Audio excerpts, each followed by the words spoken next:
Morning, everybody. I'm Danny Trout, and today's a topical message. We all walk in two worlds, one that is seen and one that's not seen.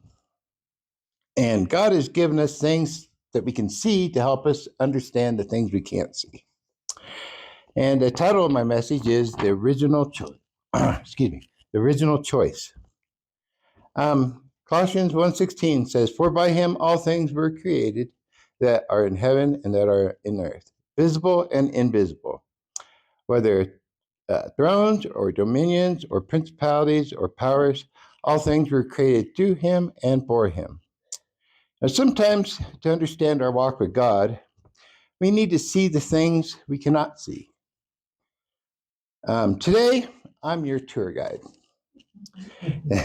I'm going to walk you through history all the way up to today. We're going to visit the past, and I'm going to show you some points along the way where God has given us things to see to help us the things we can't see and help us understand them. And if I do this right, when we are done, we should be able to look back and see something that hasn't been seen since the beginning of creation. Yeah, I'm supposed to have 3 points, but they're going to be more like scenic outlooks along the way. The first one is about light and dark. How God gives us light and dark to help us understand the kingdom of light and the kingdom of darkness. And the second one will be about the wages of death. And how God gives us death as an example to understand the judgment. And the third will be about fulfilling the law. What God gave us, communion, to help us understand. Did you hand these out? Sure. To help us understand what he meant by fulfilling the law. All right, so I'm excited to get us going, and we're going to start our tour. In the beginning, God created the heaven and the earth. And darkness was upon the face of the earth. And he said, "Let there be light." He saw that light was good, and he divided the light from the darkness. And the evening and the morning was the first day. Then he created two lights, one to rule the day and the lesser one to rule the night. And he made the stars also. This he created on the fourth day. Now, I don't know about you, but this confused me because I thought he created light on the first day. But now we're seeing light on the fourth day. And when I looked into this, the more I looked into it, is he was helping us try to understand the difference between light and darkness, the kingdom of light and the kingdom of darkness. Even when the earth spins, when we're looking at the sun, the sun, we see things clearly. But as the earth spins around, we start to see the darkness. And now that we don't see things so clearly, it gets dark and we could get lost in our path. And the same thing goes when we look at the Son, Jesus, sun, and when we look away from him, it's easy to get lost in our life and lost in our path. So I believe he gave us the sun and moon to show us the difference between light and dark and the difference between the kingdom of light and the kingdom of darkness. Now we know this story and a whole bunch of other stories from the beginning of time all the way through the end of time because of one book, and that is the Bible. And the Bible is really split up into two sections. They're the two covenants God made with man. It's the Old Covenant and the New Covenant. Now, the Old Covenant is really all written about one event, and that was when the law was given to man. And the New Covenant, that was really written about one event, and that was what happened on the cross. But see, I see something different here. So I see this, how Andrew talked about when they were flying to the moon, they had to constantly make course corrections. So, and the same with us in life. We get lost. We need to focus back on God so we can get back on the right path. And I believe because man's choices in life have caused God to make some course corrections for us to get us back on the right path. I think Paul figured it out because he gave us some clues. I don't know if he figured it out, but he was real close. Because he told us that the law was the knowledge of sin. He also told us that what was written in stone was a ministry of death. Now, I personally believe this actually is, but if it's not, it is another image of the tree of knowledge of good and evil. And all of us who are Christians know that there's only one path to life, and that is what Jesus did on the cross. So that makes this the tree of life. That's good. So, back at the beginning, God told Adam and Eve, you can eat freely of any tree. Well, he told Adam, but do not eat of the fruit of the tree of knowledge and good and evil, because the day you do, you will die. So, but Adam did. He ate of the fruit of the tree of knowledge and good and evil, and that caused him to fall away from the kingdom of light into the kingdom of darkness, to be separated from God. And that meant from now on, man would die. All mankind after him would die. And that would be basically the judgment. That's my second point here I wanted to talk about, is that God gave us death to understand something that we can't see. And Paul gave us a better example of what was actually happening, because he said it's appointed once for man to die and then judgment. Now, anyone who's had friends that died, we understand something. There's pain and there's a separation that seems forever for us who remain. God, through death, is trying to help us understand in the judgment, we will be separated from God forever. So he uses that death to help us understand what happens in the judgment. Something we can see, so something we can't see. But don't worry, God had a plan. God not wanting to judge us by the law. He wanted to come and save us from the law. So he entered our world. He entered our world through a virgin. If he would have been born of man, he would have had the same sin nature that man had. But he was born through a virgin that allowed him to remain a citizen of the kingdom of light now in our darkness. And that's how he became the light of the world. And that also kind of helps explain how he is the light of the world, but men reject him because they still love the darkness. So God gave us something. He gave us communion to help us understand something. Because when he came to the world, he said, I did not come to destroy the law. I came to fulfill it. I mean, to us, it'd be simple. Just remove the judgment and we all be okay. But he said, I'm not going to remove the judgment. The judgment stands for everyone. What I come to do is fulfill the law. Now, let me explain something in the law. Let's say there's a law in the world that we live in, stealing. Let's say you steal something, so now you're breaking that law. You go before a judge and he sentences you to a punishment, let's say 6 weeks in jail. Now, you go to jail for 6 weeks, and then once you come out of that 6 weeks, you're now free of the judgment of that breaking of that law that you did. See, you fulfilled the requirements of the law by going through the punishment to the end. Well, the judgment for sin was death, was death and judgment. So God came to fulfill those things for us. And he shows us by giving us the communion. So everybody get your bread ready. Now,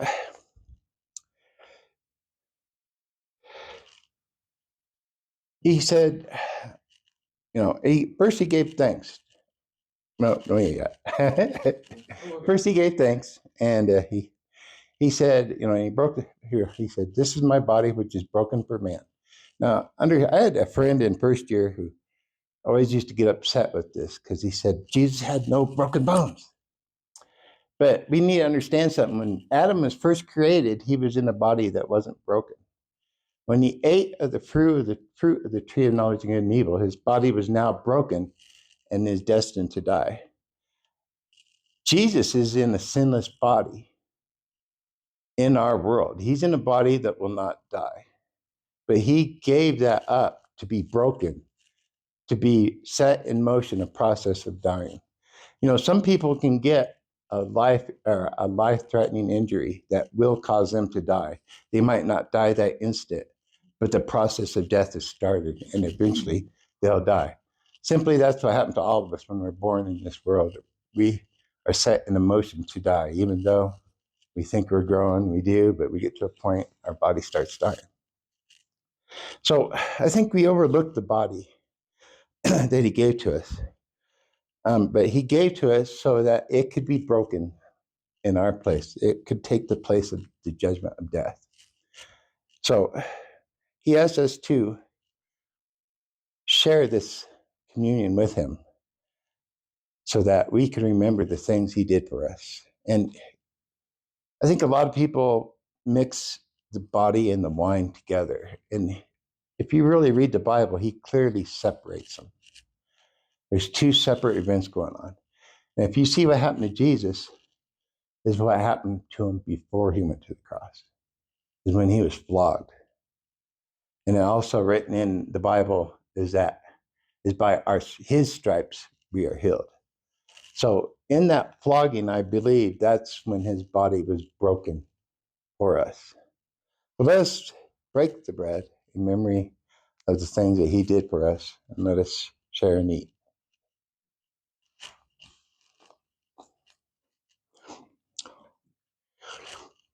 Then he went to the cross.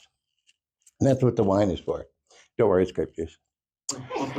I worried. I got up one morning and I'm going, I hope I ordered the right one.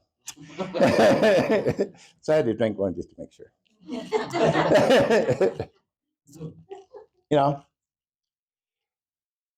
He went there for our judgment. And we saw through death what happens in judgment. That's separation from God. It's not recorded that Jesus yelled out in pain when he was being flogged, that I know of.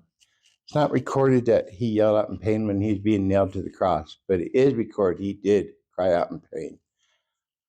And anyone who's ever had someone who died to him that's real close to him knows that pain. And I believe he felt that only much worse when he cried out on the cross, my God, why have you forsaken me? We saw that in him, the judgment of separation from God happened. So we come together today to remember the judgment he took for us. Let us give thanks and drink together.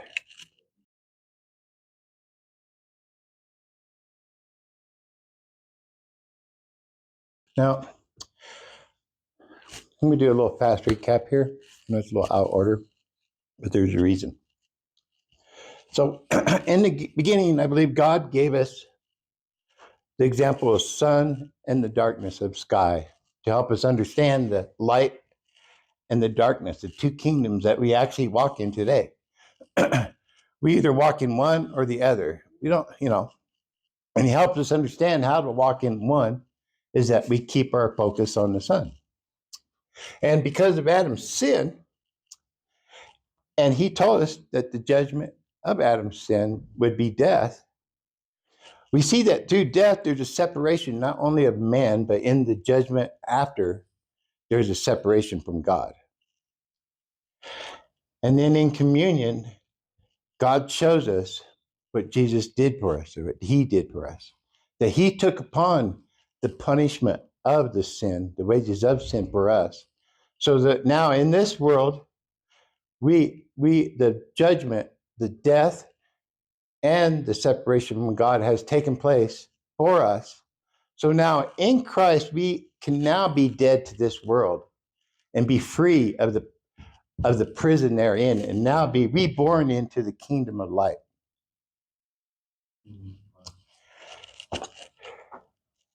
But I want us to take a look at these two items again, the bread and the wine.